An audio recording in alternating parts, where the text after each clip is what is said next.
নমস্কাৰ আজি অনুষ্ঠান পৰিচালনা কৰিছো মই লাকি দত্তই পোনপ্ৰথমে সকলোকে দিনটোৰ কোমল সম্ভাষণ জনাইছো আৰু আমাৰ উত্তৰণ কলা সাধনা মঞ্চলৈ সকলোকে স্বাগতম জনাইছো আমি এই মঞ্চখনৰ দ্বাৰা যুৱ প্ৰজন্মক এনেকুৱা এখন মঞ্চ প্ৰদান কৰোঁ য'ত তেওঁলোকে নিজৰ প্ৰতিভাসমূহ প্ৰকাশ কৰাৰ লগতে অধিক বিকশিত কৰি তুলিব পাৰে আমাৰ মঞ্চখনৰ উদ্দেশ্য হ'ল যুৱ প্ৰজন্মৰ শিল্পকৰ্মক সমাজৰ সৈতে পৰিচয় কৰাই দিয়া আজি আমাৰ অনুষ্ঠানৰ অন্যতম আকৰ্ষণীয় খণ্ড হৈছে বাদ্যকলা প্ৰদৰ্শন অৱশ্যে আমি বাদ্যকলা প্ৰদৰ্শনৰ লগতে কিছু বিষয়ৰ ওপৰত আলোচনাও কৰিম আৰু মাজে মাজে কবিতা পাঠো উপভোগ কৰি যাম আজি আমাৰ অনুষ্ঠানত অতিথি হিচাপে আছে টিয়ক অঞ্চলৰ এজন উদীয়মান শিল্পী তথা বহু প্ৰতিভাশালী যুৱক ধ্ৰুৱজিৎ শইকীয়া ধ্ৰুৱ স্বাগতম জনাইছো আমাক তোমাৰ অনুষ্ঠানলৈ আমি তোমাৰ পৰা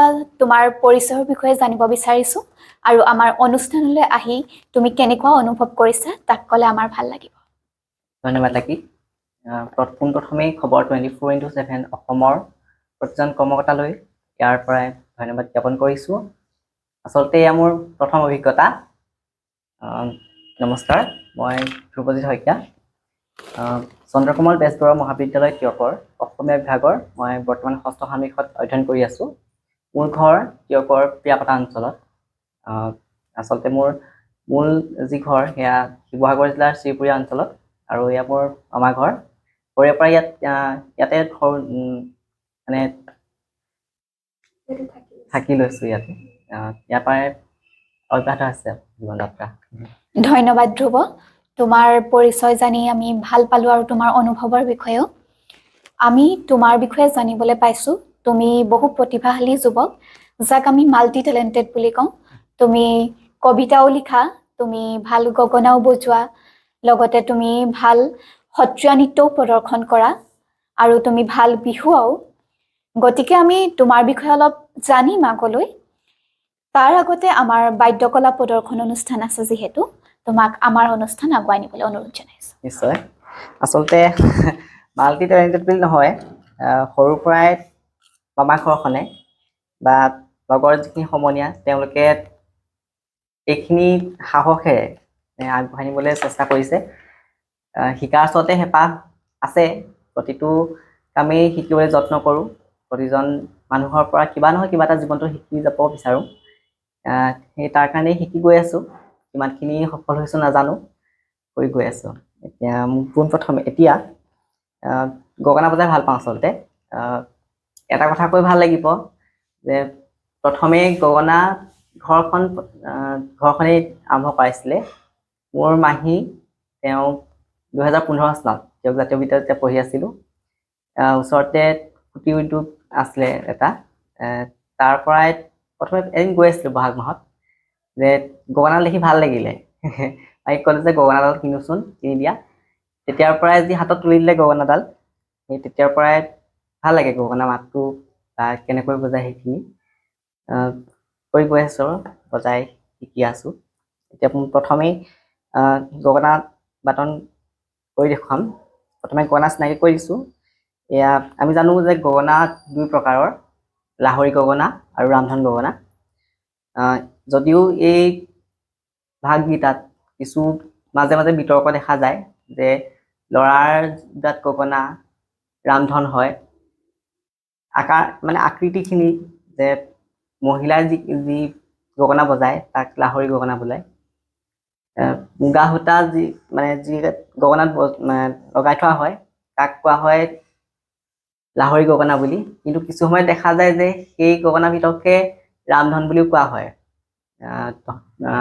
বিশিষ্ট বিহুৱা ওজা মহেন্দ্ৰ ওজা ছাৰে কিন্তু সেই যিডাল মুগা সূতা লগাই থোৱা হয় তাকহে ৰামধন গগনা বুলি কয় কিন্তু আমি যিখিনি শিকি আহিছোঁ বা মোৰ গগনাৰ ক্ষেত্ৰত আগবঢ়াই নিয়া দিগন্ত শইকীয়া ছাৰ বিনোদ দাদা তেওঁ এই ৰামধন গগনা পাতকে এই পাত যি পাত মই লৈ আছোঁ ইয়াকে ৰামধন গগনা শিকাই আহিছে ইয়াত বজাবলৈ চেষ্টা কৰিম প্ৰথমে দেখুৱাই লৈছোঁ যে এই মাজৰ অংশ এয়া জিভা বুলি কয় আৰু এই কাষ দুটা মেখেলা বুলি কয়।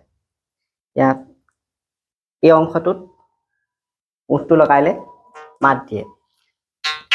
সেয়া ইয়াৰ বোল আছে কিকাও কিকাও ক কিকা কিকাও কিকাও কিকাও তাক তাক তাক তাক। আচলতে গগনাত এককভাৱে বজোৱা নহয়, লগত ঢোল ঢোলৰ বা থাকে বোল। গগনাৰ নামেৰে আৰম্ভ কৰা হয় আচলতে গগনা বজোৱা তাত। মই আৰম্ভ কৰিছোঁ। দিচাঙৈ পাৰৰে ও মইনা হালে জালে বিৰিণা গেলা ডাৱৰীয়া ও মইনা ওলায়ো চিৰিঙা বিহুতি পালেহি ও মইনা বজাই দিয়া গগনা গগনাৰে অমিয়া মাত।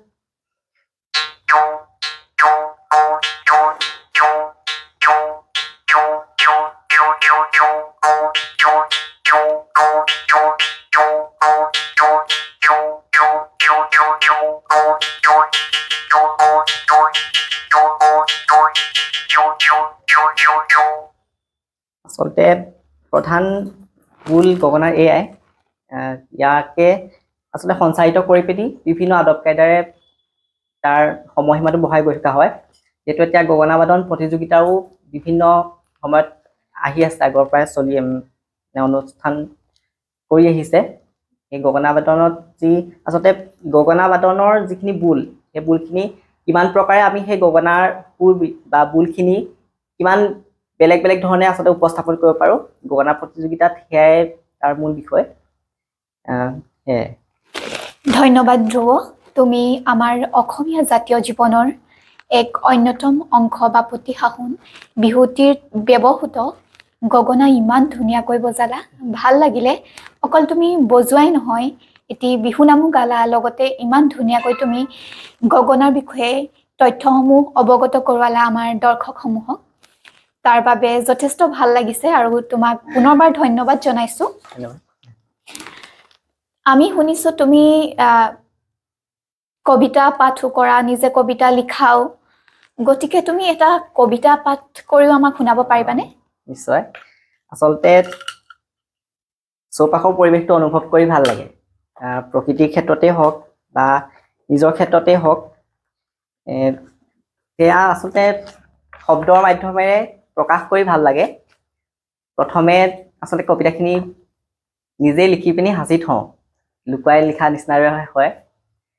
সেয়াও আৰম্ভখিনি ক'বলৈ গ'লে অধ্যয়ন কৰা মহাবিদ্যালয়খনৰ কথাই ক'ব লাগিব। এইখিনি আগবাঢ়ি যাওঁতে বহুতখিনি সহায় কৰিছে। মই এটা মোৰ নিজৰ কবিতা, চন্দ্ৰকমল বেজবৰুৱা মহাবিদ্যালয়ৰ যি প্ৰবাহিনী মুখপত্ৰ, তাত এই যোৱাটো বৰ্ষৰ যি কবিতা শিতান আছিলে তাত প্ৰকাশ হৈছিলে, কবিতাটো পাঠ কৰিছোঁ। মোৰ চহৰখনত এতিয়া ফাগুনৰ আগমন। মোৰ চহৰখনত এতিয়া ফাগুনৰ আগমন, সেউজীয়াই আৱৰি ৰখা বিৰিখবোৰ ক্ৰমান্বয়ে লঠঙা হোৱাৰ উপক্ৰম। অব্যক্ত অনুভূতিৰ অভিব্যক্তিবোৰ বুকুৰ মাজতেই লীন যায়। প্ৰকাশ কৰাটো কঠিন, হেঁপাহখিনি সদায় অপৰিসীম। কেৱল সেউজীয়াৰ মাজতহে জানো চেনেহৰ চিলাও দিব পাৰে। লঠঙা চৌদিশৰ শূন্য পৃথিৱীৰ শুষ্ক বুকুটো মৰমৰ কঠীয়াই গজালি মেলিব পাৰে। ফাগুন শুকান, ফাগুন খৰাং, ফাগুন জীৱন যৌৱনৰ প্ৰাকস্থান। তেজৰঙা শিমলু আৰু পলাশৰ আবিৰে ফাগুন নমাই আনে লাহে লাহে ধীৰে ধীৰে। নিস্তেজ শৰীৰৰ ভিতৰতো ফাগুনে প্ৰাণ পাই উঠে। নিস্তব্ধ নিজাৰ দুপৰতো ফাগুনে ৰিঙিয়াই মাতে। আবেলিৰ ৰঙচুৱা আকাশেও হাত বাউলি মাতে। কৃষ্ণচূড়াৰ পৃথিৱীৰ সিপাৰত থকা সেন্দুৰীয়া পথৰ সন্ধান দিবলৈকে। ফাগুনে হাঁহে, ফাগুনে কান্দে, ফাগুন উৰে। নৰা ফুটা দুপৰৰ পথাৰত জহি যোৱা মৰমবানে, নৰা ছিগা বতৰৰ বলিয়া মেঘে ফাগুন নমাই আনে। বসন্ত বুলীয়া প্ৰেমৰ ভিন্ন ধৰ্মী কাহিনী ৰচিবলে। ধন্যবাদ ধন্যবাদ। ধ্ৰুৱ, ইমান ধুনীয়াকৈ তুমি কবিতা পাঠ কৰিলা, ভাল লাগিলে। এতিয়া আমি তোমাক কিছুমান কথা সুধিব বিচাৰো, আচলতে কিছুমান বিষয় তোমাৰ লগত আলোচনা কৰিম। তুমি কৈছা তুমি যিহেতু কবিতাও পাঠ কৰা, তুমি গগনাও বজালা, আৰু আমি জনামতে তুমি এজন ভাল সত্ৰীয়া নৃত্য শিল্পী হয়, তুমি নৃত্যকাৰ, লগতে তুমি এজন ভাল বিহুৱাও। তুমি ইমান তোমাৰ প্ৰতিভা আছে, তুমি ইমান ধুনীয়াকৈ এইসমূহ প্ৰদৰ্শন কৰা। এই যাত্ৰাত তুমি কেতিয়াবা প্ৰত্যাহ্বান পাইছানে? আচলতে প্ৰত্যাহ্বান বুলি ক'লে বহুতেই আছে। যিহেতু বৰ বেছি সচল অৱস্থাৰ মাজেৰেও এই মানে আগবাঢ়ি যাব পৰা অৱস্থাত নাছিলোঁ। এতিয়াও হয়তো কোনোবাখিনিত ৰৈ যাওঁ আচলতে। যেতিয়া প্ৰথমেই নৃত্য শিক্ষা আৰম্ভ কৰিছিলোঁ, সৰুতে আছে নাচি বৰ ভাল লাগে। যেতিয়া নচা দেখোঁ মোৰ নাচিবলৈ মন যায়। তাৰপিছতে এদিন ক'লোঁ যে মোৰ নাচিবলৈ বৰ মন গৈছে, তাতে শিকাৰ আগ্ৰহটো প্ৰকাশ কৰিলোঁ। সেই মৰ্মেই মোৰ মাহী বা মামাহঁতৰ ঘৰখনে আচলতে বহুত সহায় কৰি আহিছে, ইমানখিনি বহুত কষ্ট কৰিছে। সেইখিনি আচলতে প্ৰত্যাহ্বান কি ক'ম, আচলতে যিখিনি আনুষ্ঠানিক শিক্ষা, সেই আনুষ্ঠানিক শিক্ষা আৰম্ভ কৰিছিলোঁ যদিও সম্পূৰ্ণ নহ'ল। সেইখিনি প্ৰত্যাহ্বান আছেই, লগতে যিহেতু আৰ্থিকভাৱে মানে ইমান সবল নহয় আচলতে, সেইখিনি কোনোবাখিনি ৰৈ যাওঁ। কিবা এটা কৰাৰ মন থাকিলেও, শিকাৰ হেঁপাহ থাকিলেও সেই কোনোবাখিনি ৰৈ যাওঁ। কৰাৰ হেঁপাহ থাকে, তাৰ মাজতে যিমানখিনি পাৰে আগবঢ়াই নিবলৈ চেষ্টা কৰে। ময়ো যিমানখিনি পাৰোঁ, যিমানখিনি শিকিছোঁ সেইখিনি শুদ্ধ ৰূপত উপস্থাপন কৰিবলৈ চেষ্টা কৰিছোঁ। এই ক্ষেত্ৰত প্ৰথমে সত্ৰীয়া নৃত্যৰ কথাই কওঁ। 2011 চনত আচলতে সত্ৰীয়া নৃত্যৰ যি শিক্ষা সেয়া আৰম্ভ কৰিছিলোঁ মুনুজান কমলাবাৰী শাখা সত্ৰত। মোৰ শ্ৰদ্ধা গুৰু দিলীপ বৰবায়ন ছাৰৰ তত্ত্বাৱধানত। কিন্তু তাৰ সেই সময়তে ঘৰখন আচলতে প্ৰতিকূল অৱস্থা বুলি ক'ব লাগিব। সেইখিনি খুব বেছি 6 মাহ মানহে যাবলৈ পাৰিলোঁ। তাৰপিছত আনুষ্ঠানিক শিক্ষা সিমানতে মোৰ সত্ৰীয়াৰ শেষ। তাৰ মাজে মাজে ধৰি লওক কৰ্মশালাখিনি কৰি থকা হয়, যিহেতু কৰ্মশালাত সেইখিনি শিকোৱা হয়। তাৰ পাছতেই যেতিয়া তিয়ক জাতীয় বিদ্যালয়ত পঢ়িবলৈ আহিলোঁ 5ম শ্ৰেণীৰ পৰা, তাৰ পাছত শনিবাৰে ক্লাছৰ তাত এটা শনিবাৰে ক্লাছ হয় অবিতৃত শিক্ষাৰ। তাত চিত্ৰকলা, গীত, তবলা, নৃত্য সেইখিনি প্ৰথমে আৰম্ভ কৰিছিলোঁ চিত্ৰকলাৰে আচলতে, আৰু সেয়া গ'ল। তাৰপাছত তবলা শিক্ষা ল'লোঁ, সেয়াও আধাখনীয়া নিচিনাই হ'লগৈ। আচলতে নাচৰ প্ৰতি বেছি আগ্ৰহটো মোৰ। তাৰপাছতে এইটো 9ম 10ম শ্ৰেণীত ইলেক্টিভ ছাবজেক্ট থাকে। এটা কথা কৈ ভাল লাগিব যে তিয়কত প্ৰথমবাৰৰ বাবে সেই ইলেক্টিভ ছাবজেক্ট সত্ৰীয়া নৃত্য পাঠ্যক্ৰম মহাবিদ্যালয় কৰ্তৃপক্ষৰ তত্ত্বাৱধানত সত্ৰীয়া নৃত্যৰ আমি 4জন ছাত্ৰ ছাত্ৰীয়ে আচলতে আৰম্ভ হৈছিলে। কিছু কিছু কাৰণত এতিয়া সেইবাৰে প্ৰথম আৰু সেইবাৰে শেষ। ইয়াৰ পৰাই জনাব বিচাৰোঁ যে ইলেক্টিভ যিটো সেই সত্ৰীয়া নৃত্যৰ পাঠ্যক্ৰম জাতীয় বিদ্যালয়েই হওক বা তিয়ক অঞ্চলৰ যি শিক্ষানুষ্ঠান সেয়াই আকৌ আৰু যেন আৰম্ভ কৰে। তাৰপিছতে সেই যি 9 আৰু 10ত সত্ৰীয়া নৃত্যৰ সেই ইলেক্টিভ ছাবজেক্টটো ল'লোঁ। তাৰ পৰাই আচলতে সেই যি নৃত্যৰ যাত্ৰাটো এখাপ আগবাঢ়িলে। তাৰ যি আগবঢ়াই নিয়া যাত্ৰা, সেই যাত্ৰাৰ মূল গুৰিধৰ্তা নীলমণি বৰবায়ন ছাৰ, লগতে প্ৰবীণ চুতীয়া ছাৰ। তেওঁলোকৰ তত্ত্বাৱধানত বহুতখিনি আচলতে শিকিব পাৰিলোঁ, যিখিনি আচলতে খুব কম সময়ত যিমানখিনি আচলতে আয়ত্ব কৰিব লাগিছিলে সিমানখিনি কৰিব নোৱাৰিলোঁ সেই দুবছৰত। তাৰপিছতেই সত্ৰীয়া নৃত্যৰ যি কৰ্মশালাখিনি হয় সেয়া কৰি গৈ আছোঁ। লগতে দিগন্ত শইকীয়া ছাৰ, তেওঁৰো তত্ত্বাৱধানত মাজে মাজে কিছু কথা শিকা হয়। তাৰপিছতেই আৰু এগৰাকী গুৰুৰ কথা নিশ্চয় নাম ল'বই লাগিব, যোৰহাটৰ চন্দ্ৰমা গুণগুণ শইকীয়া বাইদেউ। তেওঁৰ ওচৰতো নৃত্য শিক্ষা মানে খুব কম সময়ৰ ভিতৰত কৰোঁ। তাৰপিছতেই যি মহাবিদ্যালয়ৰ যুৱ মহোৎসৱ থাকে, সেই যুৱ মহোৎসৱত আচলতে ভাগ লৈছোঁ। 3 বছৰ আচলতে যোৱা হৈছে, কিন্তু কিছু কিছু ক্ষেত্ৰত নিজৰ দুৰ্বলতা বা আনুষংগিক যিখিনি কিছু দুৰ্বলতাৰ কাৰণে হয়তো সফল হ'বগৈ নোৱাৰিলোঁ। কিন্তু এটা কথা ভাল লাগিব, যোৱা বৰ্ষত যি সত্ৰীয়া নৃত্য প্ৰদৰ্শনৰ বাবে প্ৰতিযোগিতা কৰিছিলোঁ যুৱ মহোৎসৱত, তাত বিচাৰকৰ যি মানে বিচাৰক আকৃষ্ট আচলতে কৰিব পাৰিলোঁ। সেয়া আচলতে তাৰ সমান আচলতে যদিও মানে পুৰস্কাৰ পাবলৈ বঞ্চিত হ'লোঁ, তাৰকৈ মানে মোক একো নালাগে। এইটো তেওঁৰ মুখে যিটো সেই শুদ্ধতাখিনি আচলতে মোৰ নিজৰ ফালৰ পৰা যিখিনি আচলতে দিবলৈ চেষ্টা কৰিছিলোঁ, সেইখিনি আচলতে তেওঁলোকে মনঃপুত হৈছে আৰু তেনেকৈয়ে সত্ৰীয়া নৃত্যৰ ক্ষেত্ৰত আগবাঢ়ি গৈছোঁ। তাৰপিছতে কওঁ বিহু ক্ষেত্ৰখনত। বিহু ক্ষেত্ৰতো আচলতে বিহু আচলতে স্বতঃস্ফূৰ্ত। আমি সকলোৱে জানো, অসমীয়া যিহেতু ল'ৰা হয়, বিহু গাঁৱৰ পৰা আৰম্ভ কৰিলোঁ। তাৰপিছতে মাজে মাজে 2-3টা দলত আচলতে বিহু নাচিছিলোঁ থিয় কৰি। নচাৰ পিছত আচলতে কিছু অসুবিধাৰ কাৰণে সেয়া দলত নচাটো বাদেই দিয়া হ'ল। সেয়াই বিহুৰ ক্ষেত্ৰত হওক, নৃত্যৰ ক্ষেত্ৰতে হওক। ধন্যবাদ ধ্ৰুৱ, তোমাৰ অনুভৱৰ বিষয়ে জানি ভাল লাগিলে। তোমাৰ জীৱনত কিছুমান প্ৰত্যাহ্বান আছিল, সেই প্ৰত্যাহ্বানসমূহৰ ভিতৰত তুমি আৰ্থিক অৱস্থাৰ কথাও কৈছা, তোমাৰ এটা প্ৰত্যাহ্বান বুলি। তথাপিও তুমি আগবাঢ়ি গৈছা তোমাৰ আন্তৰিক শক্তি আৰু তোমাৰ ইচ্ছা শক্তিৰ বাবে, আৰু তোমাৰ জীৱনত যথেষ্টখিনি ভাল মানুহৰ তুমি সান্নিধ্য লাভ কৰিছা, যিসকলে তোমাক সমাজৰ আগলৈ উলিয়াই দিছে, ৰাইজৰ মাজলৈ আগুৱাই দিছে আৰু তোমাক উৎসাহ যোগাইছে। এনেকুৱা ব্যক্তি হয়তো সকলোৰে জীৱনত প্ৰয়োজন, তেওঁলোকক অলপ উৎসাহ দিবলৈ, অলপ আগুৱাই নিবলৈ।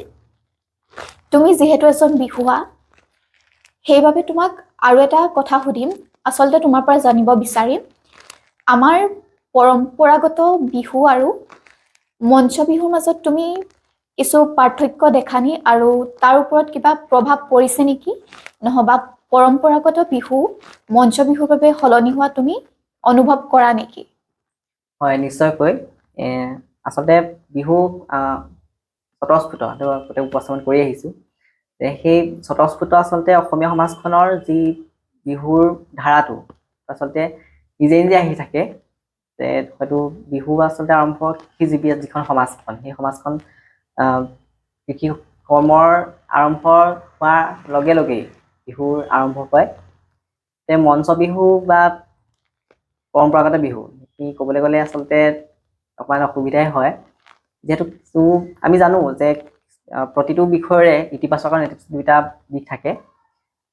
পৰম্পৰাগত আৰু মঞ্চ বিহু, ইয়াৰ বিষয়ে ক'বলৈ গ'লে এটাই হয়তো আমি সকলো দেখি আহিছোঁ যে আচলতে পৰম্পৰাগত যিখিনি আচলতে স্বতঃস্ফূৰ্ত যিখিনি নাচ ভংগীমা বা সেই বিহু নামখিনিকে ধৰি লৈ সেইখিনি বৰ্তমান সময়ত আচলতে মঞ্চলৈ যেতিয়া ওলাই আহিছে, বা গছতলৰ বিহুখন বা দাদাঙিয়াৰ চোতাললৈ যেতিয়া আহিলে, বা ৰংঘৰৰ বাকৰিৰ বিহুখন যেতিয়া পৰিবেশ্য কলালৈ উত্তৰণ হ'ল, সেই উত্তৰণখিনিত কিছু প্ৰভাৱ দেখা গৈছে। এইখিনি মানে ক'বলৈ কঠিন বুলিও ক'বলৈ নাযাওঁ, বা কিছু কিছু ক্ষেত্ৰত ক'লেও বিতৰ্কলৈ কিছুমান কথা গুচি যায়গৈ। হ'লেও সুধিছা যেতিয়া এটা কথা কওঁ যে সাংস্কৃতিক বিশ্বায়ন আৰু প্ৰতিযোগিতামুখী যিখন আমাৰ সমাজ, যি মনোভাৱ, প্ৰতিযোগী মনোভাৱৰ কাৰণেই সেই সলনিটো দেখা পোৱা গৈছে। যে আগতে বিহু যিখিনি নাচকে ধৰি বা গানকেই তাঁতৰ শালত বা গছৰ তলত সেইখিনি স্বতঃস্ফূৰ্তভাৱে আৰম্ভ হৈ থাকে, বা সেইখিনি স্বতঃস্ফূৰ্তভাৱে ওলাই থাকে। কিন্তু তাকে এতিয়া বৰ্তমান সময়ত যিটো পৰিশীলিত হিচাপে, মাৰ্জিত হিচাপে সেইখিনি বিশ্বায়নৰ ক্ষেত্ৰত হয়তো শুদ্ধ ৰূপ এটা সকলোৱে বিচাৰে। আচলতে বিহু লোকনৃত্য যিহেতু ব্যাকৰণসন্মত বুলি ক'বলৈ নাযাওঁ, যে শাস্ত্ৰসন্মত যিখিনি ধাৰা সেইখিনি লোকনৃত্য হয়তো দেখা পোৱা নাযায়, স্বতঃস্ফূৰ্তভাৱেই সেইখিনি হৈ থাকে। আচলতে সেইখিনি স্বতঃস্ফূৰ্ত যিখিনি নাচ আমাৰ অসমীয়া সমাজৰ বিহুখিনি, বা এতিয়া ব্যাকৰণসন্মত বা শৈলীগত যিখিনি ধাৰা আহিছে, সেইখিনি আচলতে সেইখিনিয়ে মই তেনেকৈ ভাবোঁ যে প্ৰতিযোগিতামুখী যিখন সমাজ বা আমাৰ যিখিনি প্ৰতিযোগিতামুখী মনোভাৱ আৰু সাংস্কৃতিক বিশ্বায়নৰ ফলতেই আমি এই সা-সলনিটো আচলতে তেনেকৈ দেখিবলৈ পাওঁ। ধন্যবাদ ধ্ৰুৱ।